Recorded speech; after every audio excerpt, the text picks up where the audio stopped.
If you want to be a movie director or a movie writer or a movie producer, you kind of got to start somewhere. When I was growing up, I made 8mm films. I kind of began my career making movies, little movies. JJ began his career the same way. It's one of those things where every aspect of making Super 8 movies, I'm sure, on some level informed the beginnings of doing it for real, you know, as a job.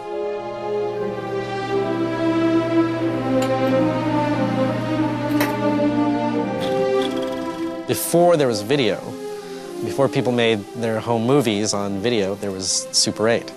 And that was actually real film going through a camera, just like a movie camera. And that was the format of how people made home movies of their kids or their vacations. Kodak started making home movie film in the 30s, and a lot of that was called Standard 8 or Regular 8. I'm Norwood Cheek, and I founded Flickr, which is a place for Super 8 filmmakers to gather and show their short films. In 1965, Kodak decided they wanted to kind of improve the format, and so they came out with Super 8 film, which was the, home movie film of the 60s and 70s. This is an actual Super 8 camera from way back when. I had a version similar to this.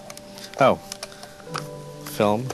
It comes in a 50-foot roll. There's still about 3 Super 8 stocks still available that Kodak makes.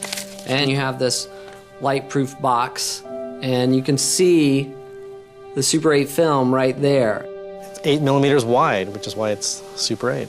Holds about 3 minutes of film. Goes in there. And shoots like that.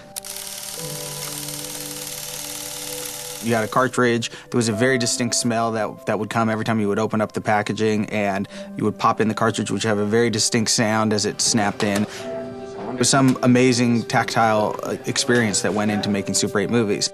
The first time I saw the camera, I was like, what is that? That, right? And you go. I'd never seen one before in my life, and it was just totally new. I was just like blown away that was actually, they used that.